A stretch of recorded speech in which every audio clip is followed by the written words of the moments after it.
अर्हा पीडम नटवर वपु कर्णयो कर्णकारम विभ्रदवासः कनक कपिसं वैजयन्तीं च मालां रन्ध्रान् वेणुमधर सुधया पूरयन् गोपवृन्दै वृंदारण्यं स्वपदरमणं प्राविशद गीत कीर्ति।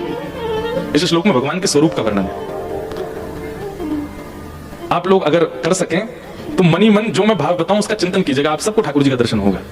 कैसे हैं ठाकुर जी? बोले बरहा पीड़म नटवर वपु, जिन्होंने अपने मस्तिष्क पर मोर पंख का आपीड़ यानी कि मुकुट पहना है। कैसा पहना है? टेढ़ा पहना है, सीधा नहीं पहना, मुकुट टेढ़ा पहनते हैं ठाकुर जी। अब टेढ़ा क्यों पहनते हैं? निकुंज की एक लीला है कि किशोरी जी जब चलती हैं तो नंगे पांव चलती हैं, और धूप का प्रकाश जब किशोरी जी के चरणों में पड़ता है तो लाल जी को यूं लगती है मैं कहा करूं। तो ठाकुर जी कभी पत्ते की ओट लेते हैं, कभी कोई छतरी बना देते हैं पत्तों की, बोले तो किशोरी जी कहते हैं हमको अच्छा नहीं लगता, आप ऐसे छतरी लेके चलो। ठाकुर जी बोले कहा करें, इनके चरणन में ये प्रकाश जावे मोह पीड़ा होगा।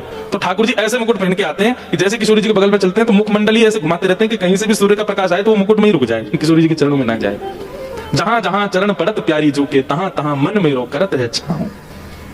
हमारे हरिदासियों का पद है, इसलिए ठाकुर जी मुकुट पहनते हैं। तो बरहा पीड़म, मोर पंख का मुकुट पहना है।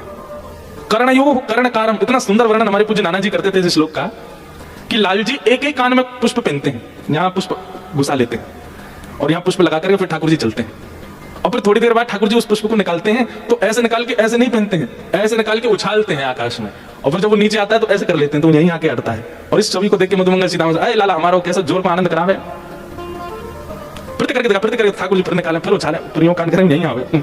ठाकुर जी की इस छवि को देख करके सब सखा खुश होते। कर्णयो, क्योंकि यहाँ कान दो हैं कुंडल के, इसलिए नाना जी ऐसा भाव बताते थे। कर्णयो कर्णकारम विभ्रदवासः कनक कपिसम, ठाकुर जी की वस्त्र कैसे? बोले सूर्य को भी लज्जा हो जाती है ठाकुर जी की पीतांबरी देख करके। वही जयंतीम च मालाम, ठाकुर जी लंबी माला पहनते हैं। श्री अंग पर ठाकुर जी गले से लेकर के चरणों तक स्पर्श करने वाली माला पहनते हैं। क्यों? क्योंकि ठाकुर जी वृंदावन में पादुका नहीं पहनते। वृंदावन में हमारे ठाकुर जी श्याम सुंदर पादुका नहीं पहनते, और इसी कथा को सुनकर के कितने सारे वैष्णव बालक वृंदावन में जब जाते हैं पादुका नहीं पहनते। हमारे ठाकुर जी जहां नंगे पांव रहे हम कैसे पहने? तो ठाकुर जी जब नंगे पांव वृंदावन में घूमते हैं तो लाला मधुमंगल सीतामा और कई सखा कई गोपियां इतनी माला बड़ी बड़ी माला पहना देती हैं, लाला के नीचे तक लटके सब। क्यों?